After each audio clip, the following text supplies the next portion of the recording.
Sorry recording मैंने नहीं की थी। अच्छा यहाँ मैं आपको रिपीट कर देती हूँ। स्टैट में हमारे पास ये चीजें, रेंज क्या है, कोई भी डाटा सेट आपको दिया हो उसके अंदर जो डिफरेंस है हाईएस्ट वैल्यू और लोएस्ट वैल्यू उसकी रेंज होती है। ठीक है, रेंज क्या है, जो भी डाटा सेट में मैक्सिमम वैल्यू और मिनिमम वैल्यू, जैसे यहाँ पे हम देखें तो इस सेट में मैक्सिमम 15 है और मिनिमम 6 है, तो आपके पास क्या आ जाता है 9 वैल्यू आ जाएगी। इसी तरह आपके पास नेगेटिव है तो आप उनको ऐसे ही माइनस कर देंगे। यहाँ हाईएस्ट 3 है और लोएस्ट -3 है तो आप ऐसे इसको माइनस करके इसकी रेंज ले आएंगे। सही हो गया। फिर आपके पास आ जाती है मीन तो आपको पता है कि वो आपके पास एवरेज होती है। एवरेज क्या होती है कि सम divided by number of terms. ठीक है, इस पे तो हम पूरा एक अच्छा खासा टॉपिक कर चुके हैं। फिर आ जाता है आपके पास मीडियन। मीडियम है मिडिल वैल्यू, जब डाटा सेट को लीस्ट से ज्यादा असेंडिंग या डिसेंडिंग ऑर्डर में आपने अरेंज किया हो। ठीक है, अरेंज आप कर लेंगे। आपके पास लेट्स सपोज 1 2 3 4 5 है, अरेंज कर लिया आपने, तो ये दो वैल्यू साइड की, ये दो वैल्यू साइड की, left hand side right hand side, दरमियान में जो वैल्यू बच गई वो क्या हो जाएगी मीडियन। अगर यहाँ पे इवन नंबर ऑफ टर्म्स हो तो यहाँ पे लेट्स सपोज यहाँ 6 भी होता, आप क्या करेंगे, दो वैल्यूज यहाँ बच गई। अब क्या दरमियान में भी दो वैल्यूज हैं, तो इनको आप क्या कर लेंगे, इन दोनों के ऐड करेंगे और डिवाइडेड बाय 2 करेंगे, तो आपके पास ये क्या आ जाएगा, इसका मीडियन आ जाएगा। ठीक है, ये है मीडियन फाइंड करने का तरीका। अच्छा, चौथी चीज इसके अंदर है मॉड। मॉड क्या है, वो किसी भी डाटा सेट में जो चीज नंबर ज्यादा रिपीट हो रहा है वो मॉड होता है। जो चीज अगर लेट्स सपोज को रिपीट नहीं होता नंबर, तो हम कह सकते हैं कि इसका कोई मॉड नहीं है, या फिर हम ये कह सकते हैं कि सारे ही नंबर जो है वो मॉड हैं। अच्छा, दूसरा कई दफा ऐसा होता है कि दो नंबर रिपीट हो रहे हो तो हम कहते हैं कि दोनों ही इक्वली मॉड हैं इसके। ये चीजें ठीक हो गया, ये है स्टैट का टॉपिक।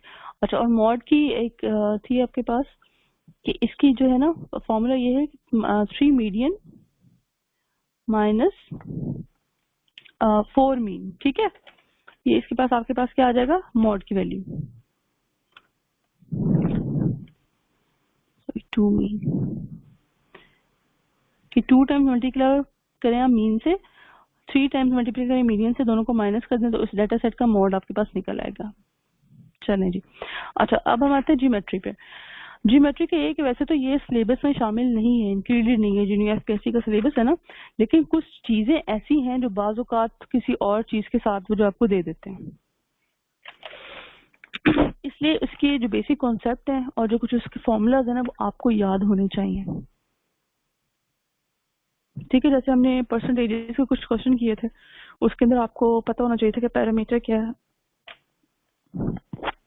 अच्छा,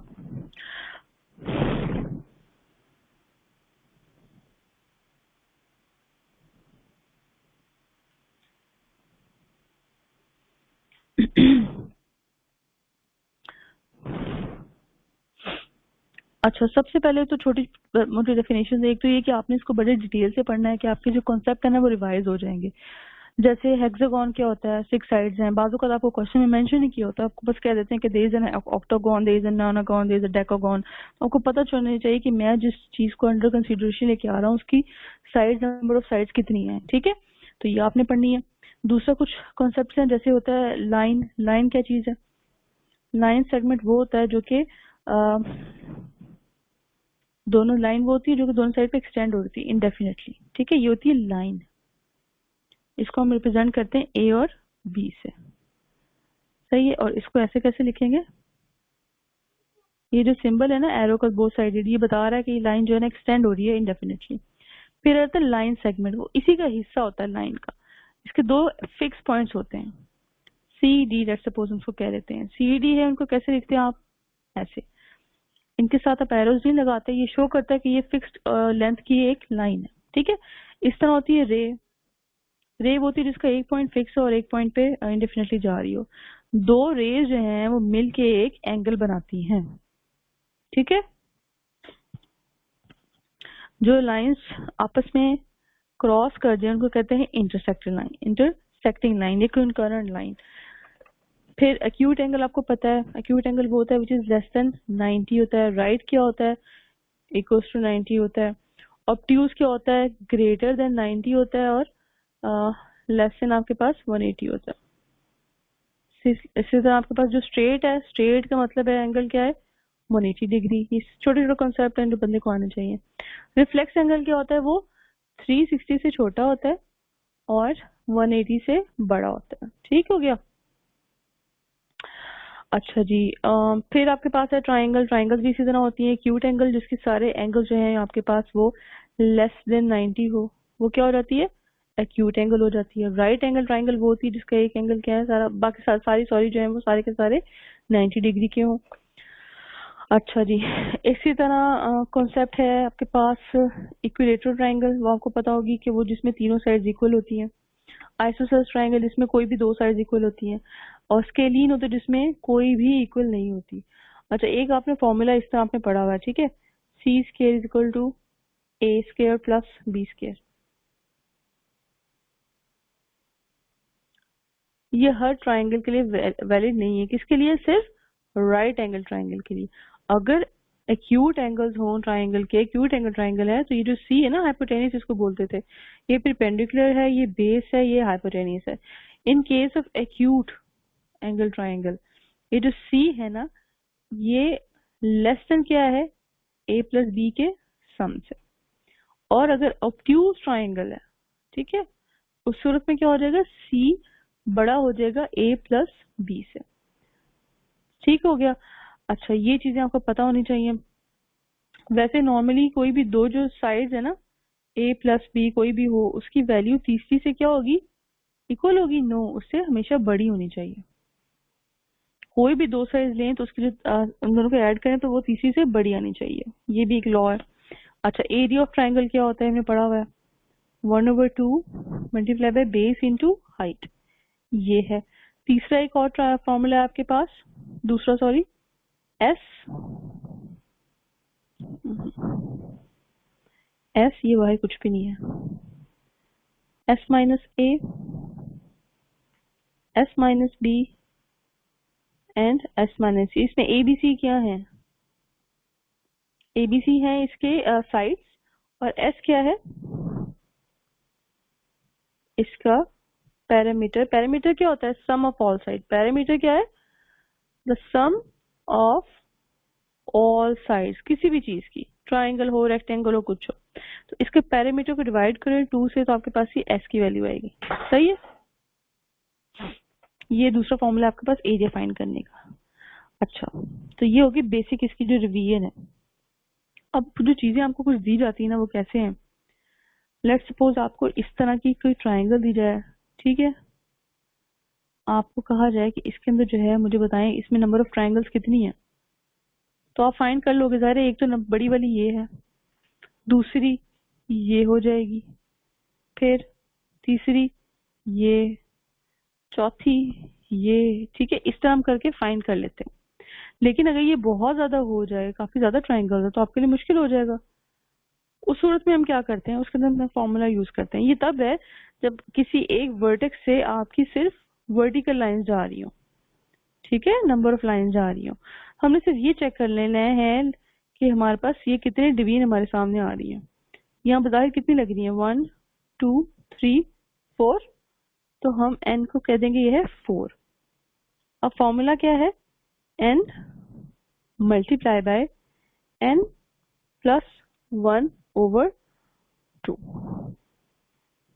हमें इस तरह फाइंड करने की जरूरत नहीं है। काफी ज्यादा भी डिवीजन हो सकती है, कुछ होता है। आपने से देखना है कि कितने यहाँ पे बज़ाहिर आपको सेगमेंट्स नजर आ रहे हैं, कितने हिस्से नजर आ रहे हैं ट्राइंगल के। 1 2 3 4 आपने डाले, यहाँ आ जाएगा 5, ठीक है, डिवाइडेड बाई 2, तो आपके पास आंसर क्या आ जाएगा? 10। तो जाहिर है अगर आप ऐसे निकालने बैठेंगे आपको तो बहुत टाइम लग जाएगा। तो नंबर ऑफ ट्राइंगल्स की इसके अंदर आ जाएंगी 10 आ जाएंगी। अच्छा, अब इसी तरह अगर आपके पास वर्टिस से तो जा रही हो, आपके पास इस तरह भी हो, हॉरिजॉन्टल लाइंस भी हो, उस सूरत में आप क्या करेंगे? जब आपके पास वर्टिकल लाइंस में भी डिवाइडेड हो और हॉरिजॉन्टल में, आप क्या करेंगे? एन एम, ठीक है। एन क्या हो जाएगा आपके पास? एन आप समझ लें कि एन है आपके पास वर्टिकल जो लाइंस है, वर्टिकल, और एम आप ले लें हॉरिजॉन्टल लाइंस। कितने बन जाते हैं? ठीक है, 1 2 3, ये 3 हो गए। एम क्या हो जाएगा? 2 हो गया आपके पास। 2 है, ये भी 3 है। 1 2 3, सॉरी ये भी 3 हो जाएंगे। ठीक है, अब इसका क्या फॉर्मूला है आपके पास,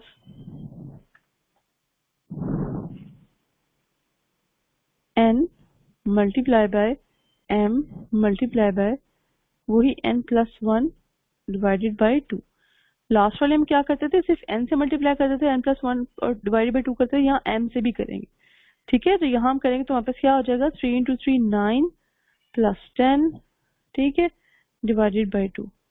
तो कितने हो जाएंगे आपके पास, 45। अब ऐसे तो काउंट करने में तो बहुत ज्यादा है ना, आपको समझ ही नहीं आएगी।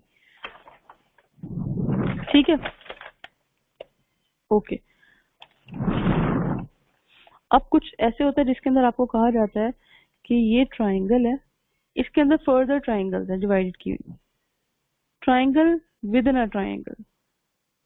अच्छा, एक ट्राइंगल के अंदर 2 हो गई, मुझे बताएं वैसे हम इसको देखें तो कितनी ट्राइंगल्स बन जाती हैं। एक तो बड़ी वाली ये, सेकंड ये, 3 4 5। ठीक है, तो इस तरह अगर मैं इसको देखूं तो इसका क्या फॉर्मूला बनेगा, 4n+1। अब इसमें n क्या है, n क्या है, नंबर ऑफ इनक्लोज्ड ट्राइंगल्स।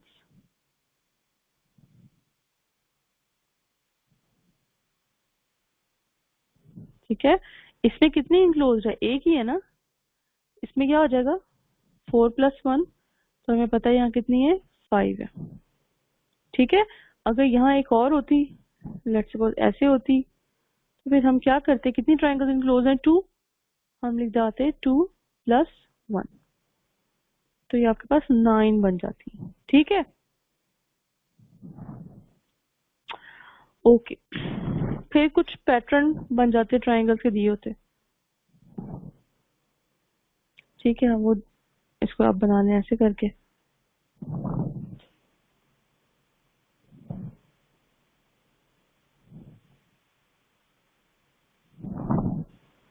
कोई भी पैटर्न हो सकता है जो रिपीट हो रहा है काफी ज्यादा। ठीक है, उसमें आपने क्या कर लेना है,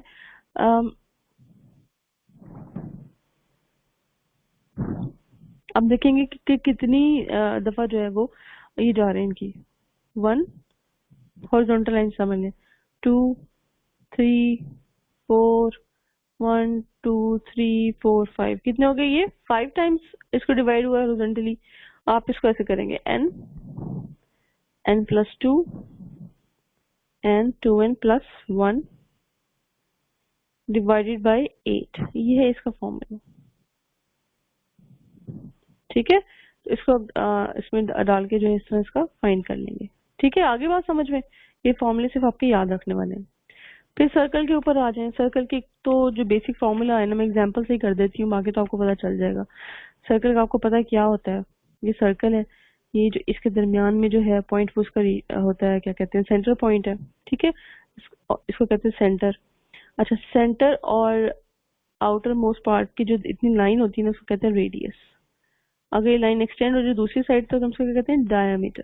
ठीक है, डायमीटर कहीं भी हो सकता है, ये भी डायमीटर हो सकता है जो पूरे सर्कल को क्रॉस करे। डायमीटर इज ऑलवेज जो है किसके इक्वल होता है, 2 टाइम्स आर के, रेडियस की 2 टाइम्स होता है। ठीक है, अच्छा जी, सर्कल का जो एरिया है वो क्या है, पाई आर स्क्वायर एरिया जो है। इसका सर्कमफेरेंस क्या होता है, जैसे पैरामीटर होता है ना, तो सर्कमफेरेंस होता है टोटल, ये जो गोलाई है ये कितनी है, इसकी लेंथ कितनी है।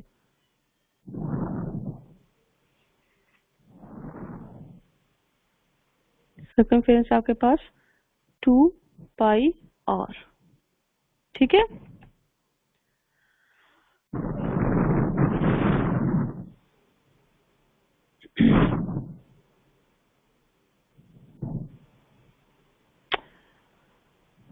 अच्छा जी, क्वेश्चन देख लेते हैं।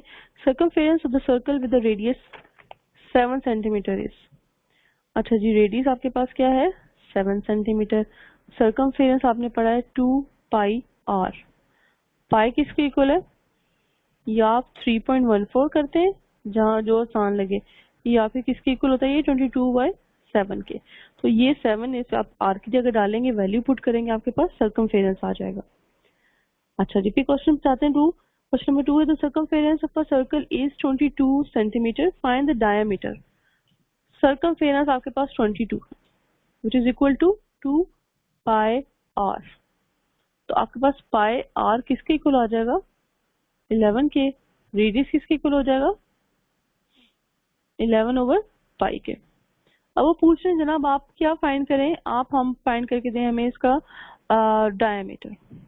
डायमीटर मैंने आपको बताया वो 2 टाइम्स किसके इक्वल होता है? रेडियस के। तो ये हो जाएगा 2 मल्टीप्लाई बाय 11 ओवर पाई, ये हो जाएगा 22। पाई की क्या वैल्यू होती है? 22/7। तो ये 20 से कैट हो जाएगा, इसके पास यहाँ क्या रह जाएगा आपके पास? 7। ठीक हो गया। क्वेश्चन नंबर 3 की तरफ आए। It's not possible to construct a triangle when its sides. अब ये 3-4 ऑप्शन आपके पास, उनकी साइड्स दी गई हैं, तो आपको साइड्स देखे कैसे पता चल सकता है कि भाई ये ट्राइंगल इससे बन भी सकती है कि नहीं बन सकती? मैंने आपको बताया कि आपकी जो कोई भी दो साइड्स है ना, उनका सम जो है वो तीसरे से ज्यादा होना चाहिए, बड़ा होना चाहिए। तो आप इसमें देखें 3 और 5 है। अगर 3 5 में करूं तो ये क्या है? 8 बन जाता है ना।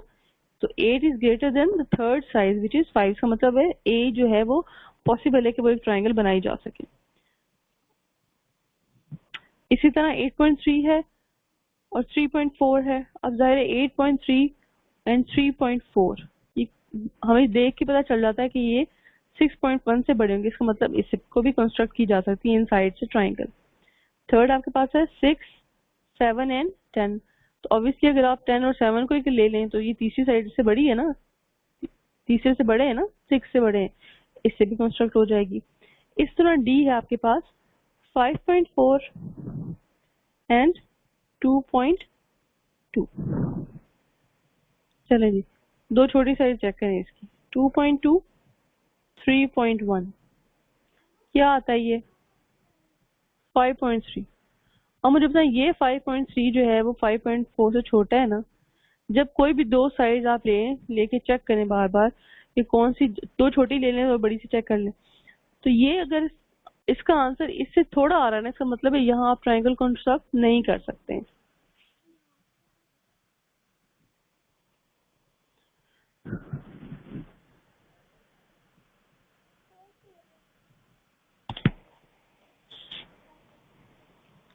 ओके जी। अच्छा, क्वेश्चन नंबर इसी तरह आपके पास है 5। The two sides of an आइसोस्केल triangle are 6 and 12, find the perimeter of the triangle. अब आइसोसेलेस का क्या मतलब है? इसकी टू साइड जो है वो इक्वल होती, ठीक है। अब एक है 6, दूसरी है 12, तो जो थर्ड है वो क्या हो जाएगी? थर्ड साइड या तो वो 6 होगी या फिर वो 12 होगी। अब हम सेम लॉजिक लड़ाते हैं। लेट्स सपोज वो 6 है। अगर वो 6 है तो 6 प्लस 6 किसके इक्वल है? 12 के। तो ये जो थर्ड इनको मिला के जो साइड आती है वो थर्ड से तो इक्वल होगी ना। इसका मतलब ये साइड आप सही नहीं ले सकते, इससे सही ट्राइंगल कंस्ट्रक्ट नहीं होगी। आप 12 लेके देखें, 12 को आप कर लें 6 में ऐड, क्या आ जाएगा? 18। तो 18 ऑब्वियसली बड़ा है थर्ड साइड की जो दी हुई है 12। इसका मतलब है इसकी जो थर्ड साइड है वो क्या हो जाएगी? 12 होगी। बात समझ में आई है? आइए या सो रहे हैं?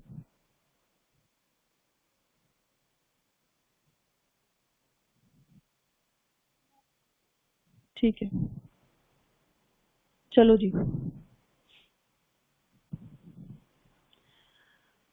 इसी तरह जी क्वेश्चन नंबर 6 है। If the length of the radius of a circle is 4 units,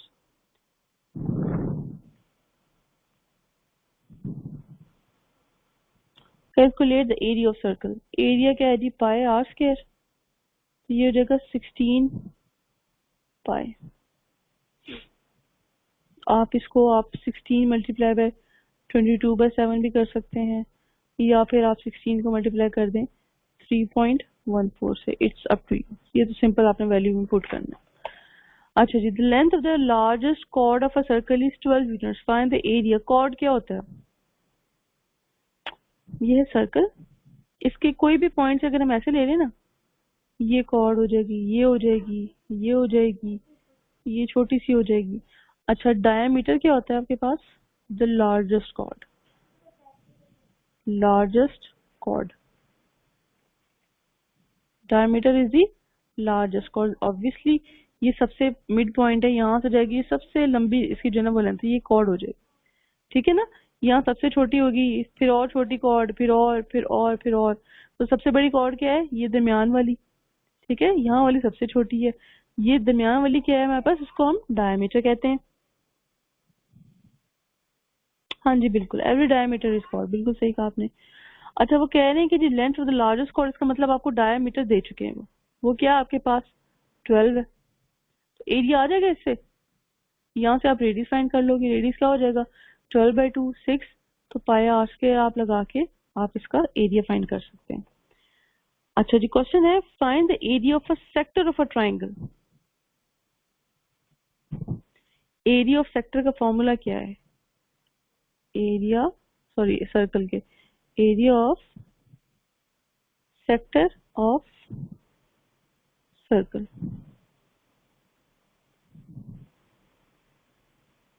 ये फॉर्मूला पहले तो देख लें। थीटा ये होता है, थीटा ये इनके एंगल, थीटा बहुत पढ़ने वाले बच्चों को कहते हैं माशाल्लाह से, डिवाइड मल्टीप्लाई बाय इसका एरिया, ये है एरिया ऑफ सेक्टर। सेक्टर अब क्या है बताएं? आर्क का पता है आपको? आर्क क्या होती है? सर्कल का आउटर मोस्ट पार्ट का कोई भी हिस्सा उसकी आर्क है, ये भी आर्क है छोटी सी, ये भी आर्क है, ये भी आर्क है, ये भी आर्क है, जो लार्जेस्ट आर्क है वो क्या हो जाएगी फिर बताएं? आर्क, वो इसका पैरामीटर जिसको हम बाकी लफ्जों में कहते हैं, या फिर हम कह सकते हैं उसका सर्कमफेरेंस, ठीक है। अब ये हो जाती आर्क। अब कोई भी आर्क के जो एंड पॉइंट्स है ना, ये पॉइंट एंड था, ये पॉइंट एंड था, इन दोनों को मिला दिया आपने इसके सेंटर से, तो ये क्या हो जाएगा? इसका सेक्टर होगा, मतलब कि कोई हिस्सा सर्कल का, ठीक है, ये इसका है सेक्टर। इसका एरिया फाइंड करना, तो आप क्या करेंगे? ये जो एंगल ये बना रहा है, ये एंगल, ये एंगल वो सेंटर से बना रहा है, वो एंगल हो जाएगा divided by 360 multiply by area of the circle, ये है वो। अच्छा जी, फॉर्मूला। अब वो पूछ रहे हैं area of the sector find करें जिसका एंगल जो है वो 60 है और रेडियस 7 है, तो डिवाइडेड बाय 360 था, multiply by pi r square, multiply by 7 का स्क्वायर, ठीक है। तो ये आप इसको कैलकुलेट करें, आपके पास इजी निकल जाएगा क्या है, ठीक है। 22 यहाँ आ जाएगा, ये 7 7 से कैंसिल हो जाएगा, इस तरह करके आप इसका निकाल सकते हैं, ठीक है। ये आपके पास 77/3 आ जाएगा, सही है। इस तरह आपके पास ये वैल्यू निकल आएगी। फिर क्वेश्चन नंबर 9 है the side of ABC measures 7 24 30 25, what type of triangle is ABC. ऐसे क्वेश्चन आए तो आपने क्या करना है, देखिए सबसे पहले तो आपकी साइड्स देख रहे हैं, इनमें अगर आपको एक जैसी लग रही हो या कुछ वो, तो आप कहेंगे हाँ जी, लेकिन यहाँ सारे डिफरेंट इनकी लेंथ दी हुई है, उसके अंदर आपने सिर्फ ये चेक करना है कि आप दो स्मॉल साइज ले लेंगे, उनको स्केयर करेंगे और आप चेक करेंगे कि ये थर्ड के स्केयर के इक्वल आता है ये नहीं आता। अगर इक्वल आ जाता है तो हम कहेंगे ये राइट एंगल ट्राइंगल है, ठीक है। अगर लेस आ जाता है हम क्या कहेंगे? ये अक्यूट एंगल ट्राइंगल है। अगर ग्रेटर आ जाता है तो क्या हो जाएगी? ये ऑब्ट्यूज आ जाएगी, ठीक है। अच्छा, sum of all sides of a triangle क्या होता था? पेज नंबर है आपका 43, ठीक है। अच्छा जी, sum of all sides of all sides कह रही हैं, ऑल एंगल्स क्या होते हैं किसी भी ट्राइंगल के, आपको पता है सम उनके 180 डिग्री के इक्वल होता है। अच्छा, इसी तरह अगर आपको कोई भी दो एंगल्स दिए गए हो तो आप थर्ड निकाल लोगे, ऑब्वियसली 2 को ऐड करेंगे और 180 से आप इसको माइनस कर देंगे तो थर्ड एंगल आ जाए आपके पास,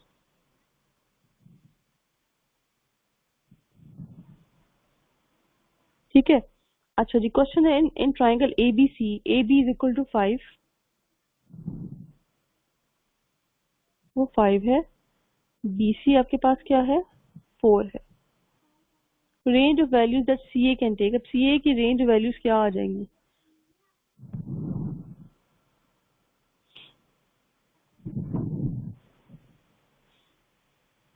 अच्छा एक तो हम इन दोनों को ऐड कर लेते हैं, 5 + 4 9, ठीक है। एक इसकी वैल्यू क्या हो सकती है, 9 9 हो सकती है ना, तीसरी साइड की इन दोनों को ऐड करने से बड़ी हो रही है, तो एक हम कहते हैं कि हाँ जी थर्ड की वैल्यू 9 है। दूसरा अगर हम इसको माइनस करके देखें, 1,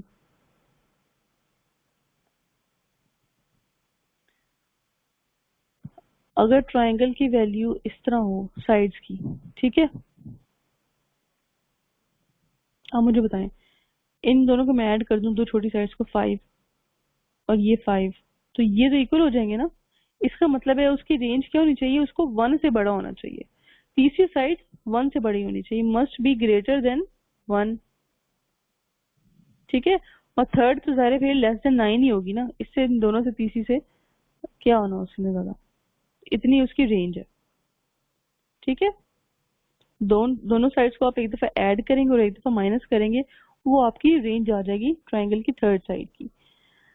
अच्छा जी,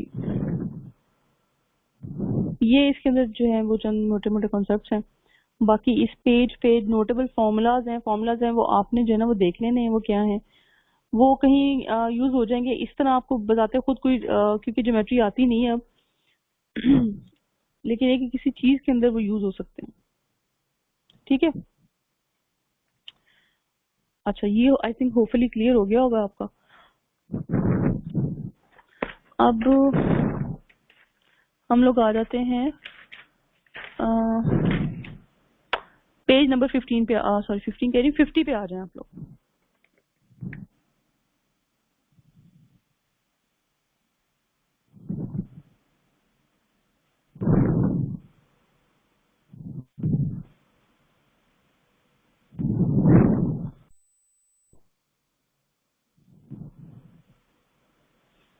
ठीक है, पेज खोल लिया, पेज नंबर है 50। इसमें आपके पास है कॉन्सेप्ट शेयर्स एंड डिविडेंड्स का।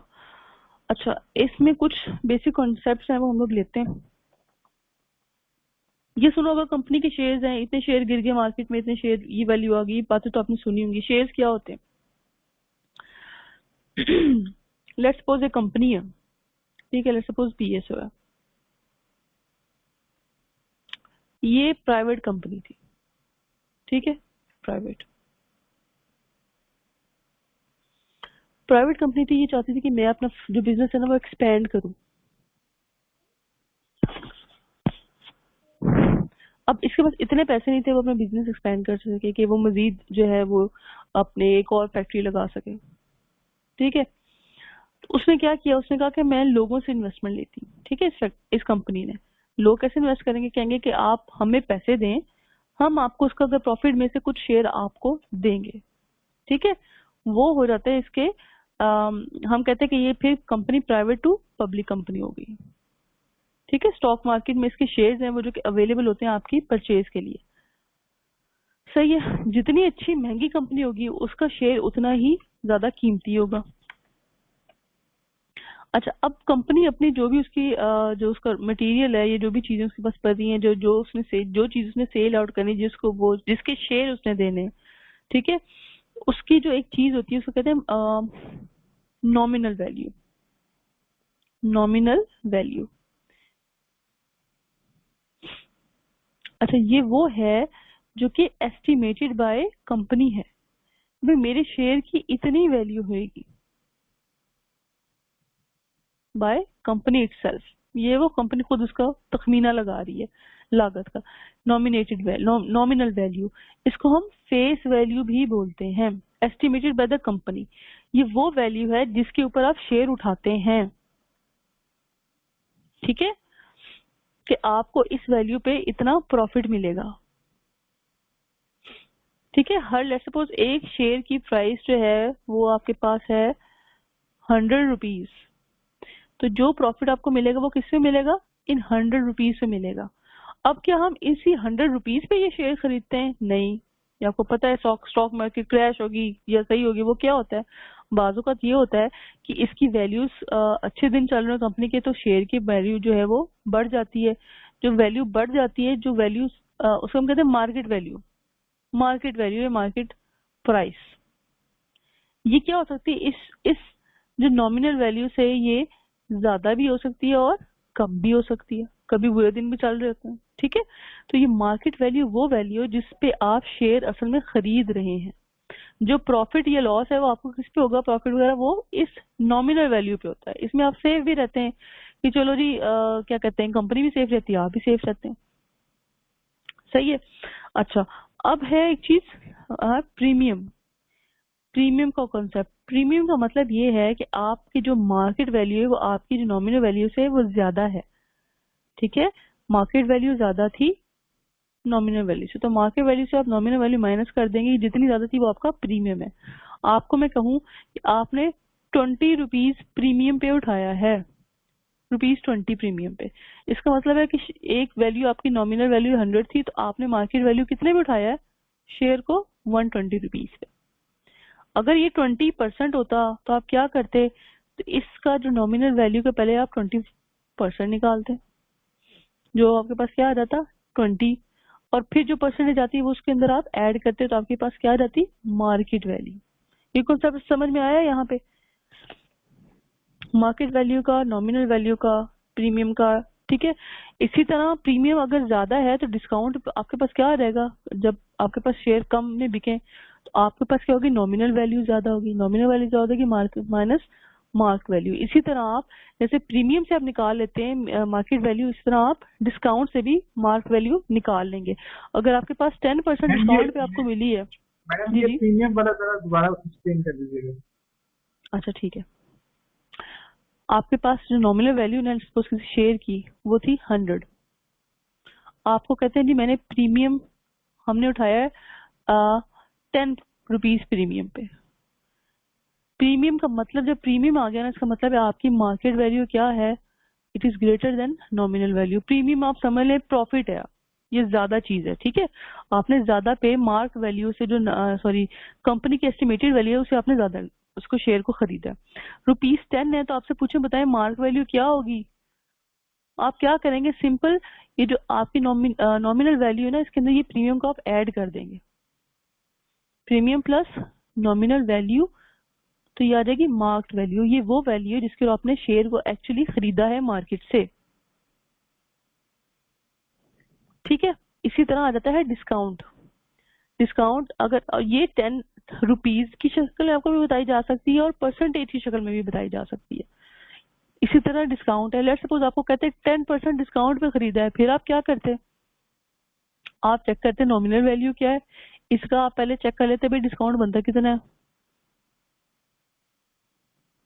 ठीक है ना, इसी पे डिस्काउंट चलेगा ना, तो 100 का 10% आपको क्या मिल जाता है, 10। अब इस 10 का मतलब है कि इतने आपके पास रुपीज कम में आपने खरीदा है, तो फिर आपके पास मार्क वैल्यू क्या आती, आपके पास आती जो भी नॉमिनल वैल्यू माइनस जो आपको डिस्काउंट एक्चुअली था, तो ये 100 माइनस 10 क्या हो जाता, 90। मतलब आपने 90 रुपीज में खरीदा उसको। आप समझ में आई इस चीज की।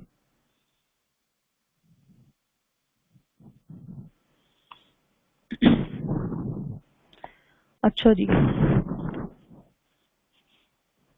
फिर इसमें एक जो कंसेप्ट आता है वो है डिविडेंड का। होपफुली ये क्लियर है। ठीक है, ये अगर शेयर अब आ जाता है डिविडेंड। अच्छा, जैसे हमने उसमें पढ़ा था ना कि भाई बैंक देते हैं कोई खास एक आपको इंटरेस्ट दे देता है या कुछ कर देता है। डिविडेंड क्या है, ये जो आपकी नॉमिनल वैल्यू है ना, इसके ऊपर आपको एक डिविडेंड आपको एनुअली आपको वो मिलता है, क्या नाम है, प्रॉफिट मिलता है।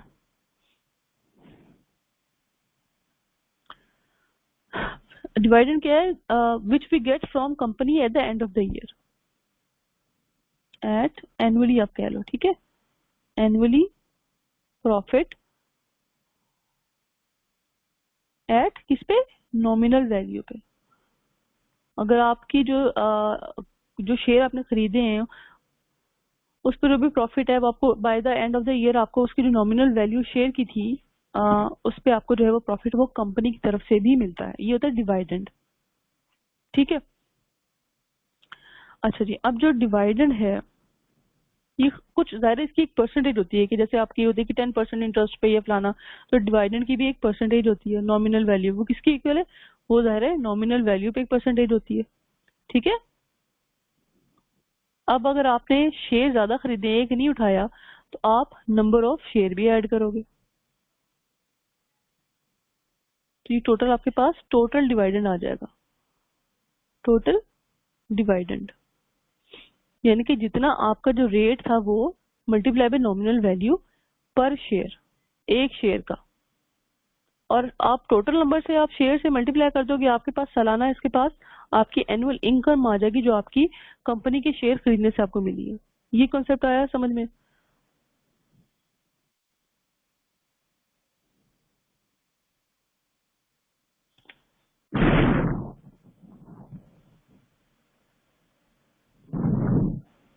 बताएं। ठीक है। अच्छा, तो ये हो गया डिवाइडेंड। अच्छा, अब ये है जो आपको कंपनी दे रही है, ठीक है, आपकी इनकम होगी एनुअली। अब एक चीज है इन्वेस्टमेंट, आपने जो टोटल शेयर खरीदे हैं वो आपकी टोटल इन्वेस्टमेंट हुई ना। वो जाहिर है जितनी भी मार्क्ड वैल्यू में आपने खरीदे हैं, जितने आपने शेयर खरीदे हैं, नंबर ऑफ शेयर्स, ये आपकी परचेज है।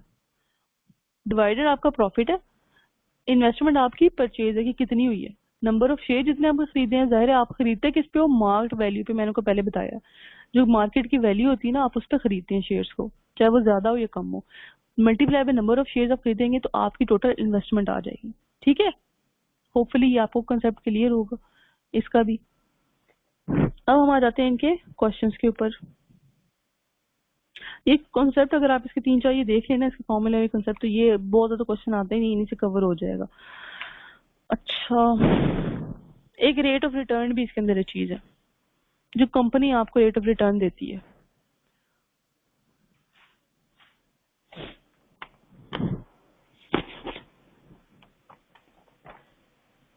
इसका भी फॉर्मूला वो हो जाता है आपके पास एनुअल इनकम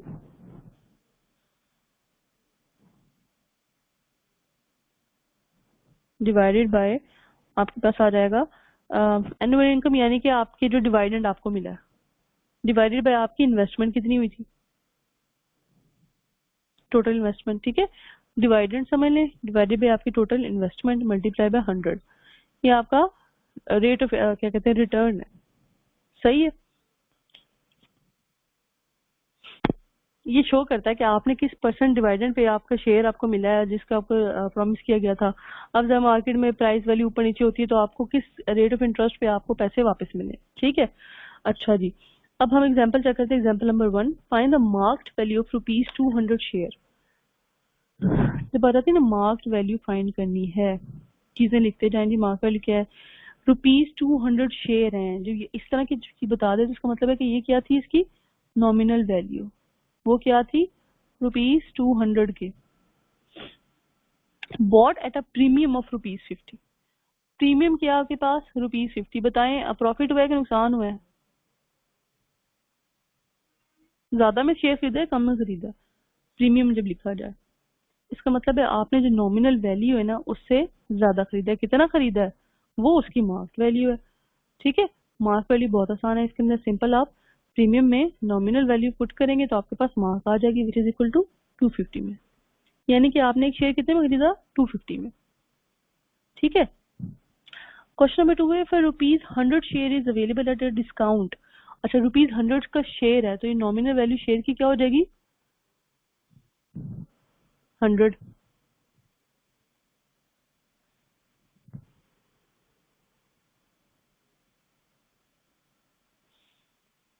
डिस्काउंट, डिस्काउंट का मतलब है डिस्काउंट की परसेंटेज दी है, वैसे बताया हुआ है ₹10। अच्छा, ₹10 आपने डिस्काउंट में खरीदा है तो मार्क वैल्यू क्या हो जाएगी? खुद ही बता दें। 10 रुपए कम में खरीदा है ना, तो 100 माइनस 10 क्या हो जाएगा? 90।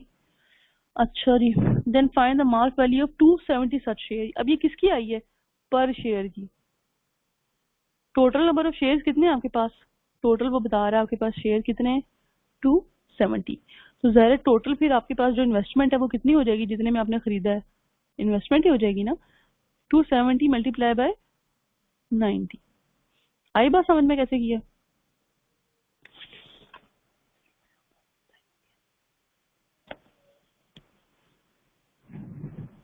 ठीक है, ओके। क्वेश्चन नंबर 3 देखिए, सारा invest a certain amount of money in 200 rupees 60 shares of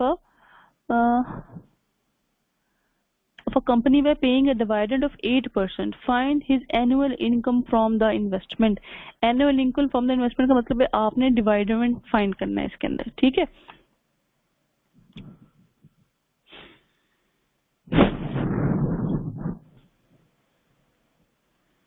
dividend का फॉर्मूला मैंने आपको बताया था, डिवाइडेंड की परसेंटेज क्या है, multiply by nominal value multiply by number of shares.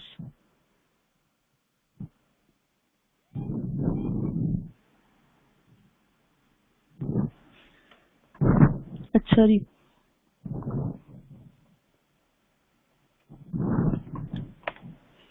Percentage इसके अंदर लिखी हुई है 8%, 8/100, ठीक है। नंबर ऑफ शेयर्स इसमें कितने हैं, 200 उसने शेयर्स लिए हैं, ये number of shares. Nominal value कितनी है हर एक की, 60। आप सिंपल इसको करें 200 200 2 6 12, तो ये आपके पास आ जाएगा 960। है इसको कितने पैसे मिले हैं, ₹960। आई समझ में?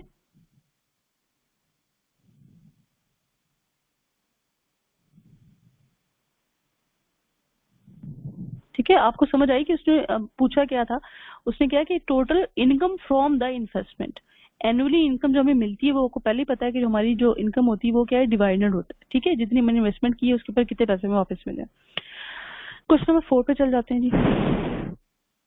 क्वेश्चन नंबर 4 है, Ali invest ₹18,000 by buying ₹100 shares. अच्छा जी, ₹100 शेयर का क्या मतलब है कि ये नॉमिनल वैल्यू है इसकी, क्या है इसकी, नॉमिनल वैल्यू आ गई। इन्वेस्टमेंट क्या है उसकी, टोटल इन्वेस्टमेंट ₹18,000। अच्छा, 200 shares of a company available at a discount of ₹10। अब डिस्काउंट आपको वैसे ही बता दिया कितने का है, ₹10 का है। मार्क्ड वैल्यू यहाँ से क्या निकल आएगी, 100 में से ये 10 करेंगे तो मार्क्ड वैल्यू आपके पास आ जाएगी विच इज 90। सही हो गया। अच्छा जी, if the company pays a dividend of ₹, अब डिवाइडेंड की परसेंटेज भी बता दी उन्होंने, वो है आपके पास 10%। Then find the number of shares, फिर फाइंड आपने क्या आना है, नंबर ऑफ शेयर्स फाइंड करने हैं आपने, and the rate of return, rate of return आपने फाइंड करना है। इसको देखते रहें जी। अच्छा, अब मैंने आपको बताया था कि टोटल इन्वेस्टमेंट किसके इक्वल होती है, marked value multiply by number of shares. तो मुझे बताएं यहाँ से नंबर ऑफ शेयर्स निकल आएंगे, मार्क वैल्यू हमने पता कर ली 90 है, नंबर ऑफ शेयर्स आपके पास क्या होंगे, टोटल है 18,000 उसकी इन्वेस्टमेंट थी, डिवाइडेड बाय 90, आपके पास क्या आ जाएगा, 200। टोटल नंबर ऑफ शेयर्स क्या आ गए आपके पास, 200 आ गए। सही है। फिर आपके पास डिवाइडेंड का एक फॉर्मूला है, डिवाइडेंड के फॉर्मूले से आप क्या निकालोगे, आप इसको क्या नाम है, डिवाइडेंड इसका निकाल लेंगे आप। डिवाइडेंड क्या हो जाएगा आपका, रेट ऑफ रिटर्न फाइंड करना है ना आपने, वो होता है dividend divided by investment multiply by 100, ठीक है। अब जाहिर है, सॉरी 100, तो इसके लिए इन्वेस्टमेंट आपके पास है, डिवाइडेंड फाइंड करना है। डिवाइडेंड क्या है आपके पास, डिवाइडेंड की परसेंटेज उन्होंने दी हुई है 10% है, डिवाइडेड बाय आपके पास नॉमिनल वैल्यू, नॉमिनल वैल्यू क्या थी आपके पास, जी नॉमिनल वैल्यू इसकी क्या हो जाएगी, ₹100। सही है, multiply by number of shares, वो भी हमने निकाले हैं विच इज 200, तो आपके पास डिवाइडेंड क्या आ जाएगा, 2000 आ जाएगा। अब इसमें वैल्यू पुट करें 2000 इस आर में, डिवाइडेड बाय 18,000 मल्टीप्लाई बाय 100, तो ये आपके पास रेट ऑफ इंटरेस्ट आ जाता है 11/9%। सही हो गया जी।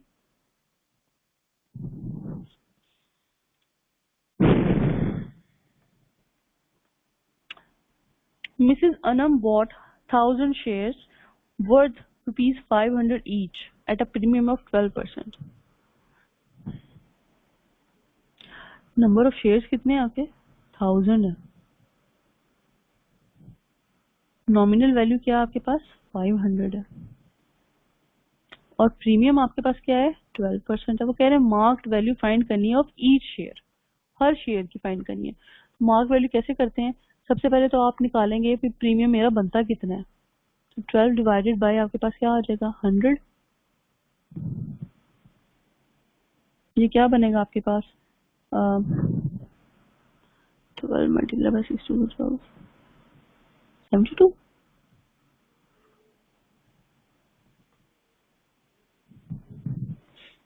सॉरी ये 500 है, ये 600 नहीं है, ये 5 है। तो ये आपके पास आ जाएगा 60। ठीक है, तो आपके पास मार्क्स वैल्यू फिर क्या आ जाएगी? ऑब्वियसली जो आपका प्रीमियम निकला है ये वाला, प्लस आपकी नॉमिनल वैल्यू जो कि 500 थी, तो ये आ जाएगी 560 रुपीज। ये किसकी निकली है? पर शेयर। अगर आप कोई देते कि total value, total investment find करें, तो आप क्या करते हैं? मार्केट वैल्यू को टोटल नंबर ऑफ से मल्टीप्लाई कर देते, तो आपकी क्या आ जाती? इन्वेस्टमेंट आ जाती। ठीक है। अच्छा, क्वेश्चन नंबर 6 इसी तरह, अहमद हैज 100 शेयर्स वर्थ ₹100। इसमें एन आपके पास 100 है, नॉमिनल वैल्यू भी इसके अंदर आपके पास 100 है। सही है। अच्छा जी, if the rate of dividend is 10% and find the total dividend received by her. अच्छा, रेट ऑफ डिविडेंड भी, अब डिविडेंड ये भी आपको पता चल गया। तो ये फॉर्मूले में डाल के कर लेंगे जो मैंने आपको बताया। ये होता है D% multiply by nominal value multiply by इसका नंबर ऑफ शेयर्स। सही है, इसमें डाल के इसकी वैल्यू आ जाएगी। इस तरह क्वेश्चन नंबर 7 है। क्वेश्चन नंबर 7 का एक जो फॉर्मूला है वो अलग के एंड पे दिया हुआ है, आप देख लें। Rate of divider multiply by F value, F D का मतलब है nominal value, is equal to rate of return multiply by marked value. ठीक है, तो ये आपके पास क्या आ जाएगा? ये फॉर्मूला आ जाएगा। फॉर्मूला बस ये देख लें, इसी के अंदर इन्हें पुट करना है। D% divided by marks value, जो रिटर्न है आपका वो डिवाइडेड बाय नॉमिनल वैल्यू। ये है इसका फॉर्मूला। इसमें पुट करेंगे तो आपके पास वैल्यू आ जाएगी। ठीक हो गया। तो हमारा ये टॉपिक भी कवर हो जाता है, शेयर्स एंड डिवाइडेंड्स वाला।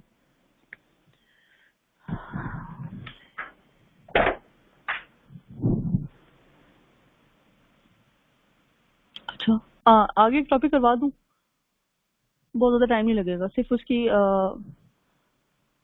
सीरीज वाला है, सीरीज वाला सिर्फ देख लें उसको। बाकी सभी कह रहे हैं नहीं करवाएं।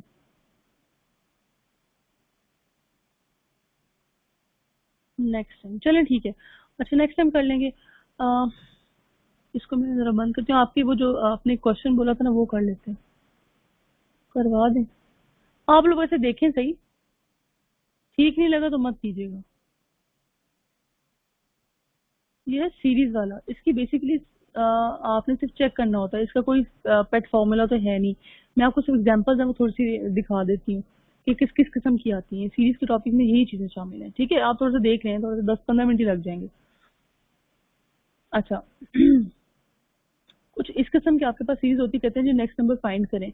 आप में किस किस्म की आ जाएंगी ये प्रैक्टिस देखें आप। कुछ ऐसी होती है जैसे अगले नंबर जो है उसका स्केयर आ रहा होता है, जैसे 3 9 है तो 4 के बाद क्या आएगा? तो अभी आपको पता है 3 का स्केयर होके 9 आया है, तो 4 का क्या हो जाएगा?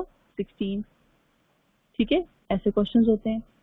फिर हो गया, ऐसे भी आते हैं जिसके अंदर आपके पास फर्स्ट नंबर का क्यूब दिया होता है। अब 5 है, इसका क्यूब 125 है, तो जाहिर है यहाँ पे इसका क्यूब क्या आ जाएगा आपके पास? ये वैल्यू फाइंड कर लेंगे, ऐसे 343 बनेगा। ये सिर्फ प्रैक्टिस के लिए है। ठीक है, या आप इसे इसकी स्क्रीनशॉट लेना चाहते हैं तो वो भी ले लें।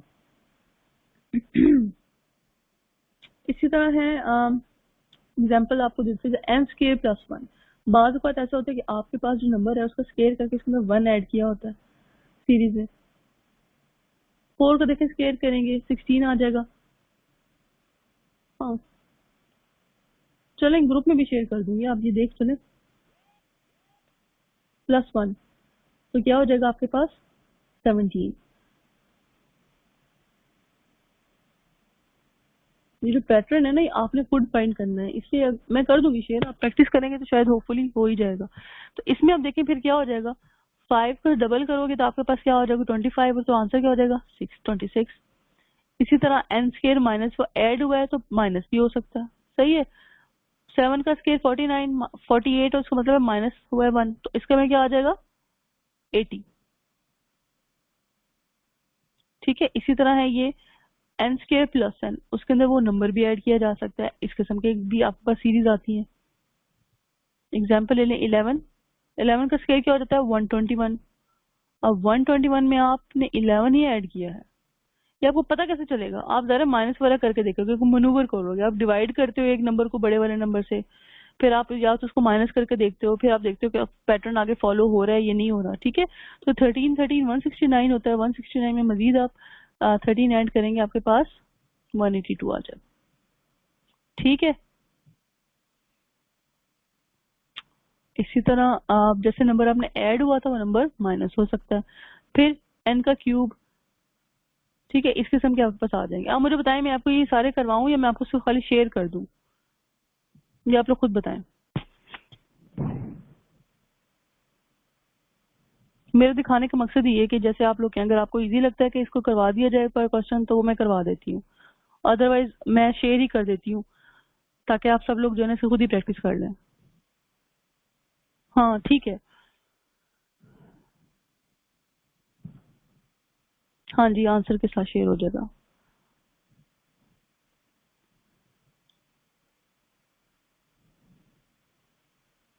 ये देखें ना, जैसे ये है, आप देखें आपको स्केयर बंदा कहता है यार मैंने स्केयर करके देखूं 9 स्केयर में से एक माइनस मुझे कम लग रहा है, -1। ठीक है, हम इस तरह पैटर्न भी देख सकते थे, इसका 3 है ना 8, हम कहते हैं कि यार n स्केयर -1, इसको भी हम ऐसे भी डिफाइन कर सकते हैं।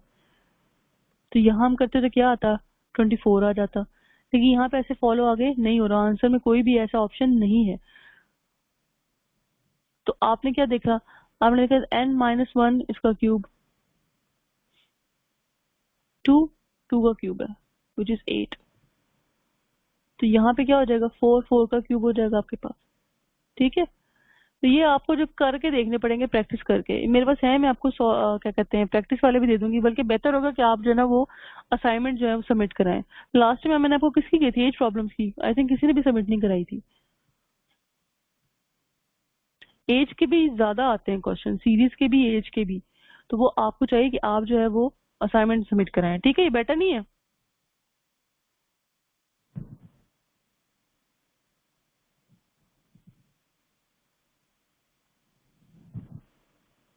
चलें ठीक है, अच्छा, तो ये है इस किस्म के क्वेश्चन है, स्क्रीनशॉट लेना वो ले लें, बाकी मैं इंशाल्लाह सॉल्व इसको आपको मैं सेंड कर दूंगी। ठीक है, अच्छा, मैं आपको ना वो एग्जांपल करा दूं, आप कौन सी वाला क्वेश्चन मेरे से पूछ रहे थे, बटरफ्लाई वाला, आई थिंक बीज एंड बटरफ्लाईज, क्या हो गया इसको। ठीक है, असाइनमेंट ही करते हैं।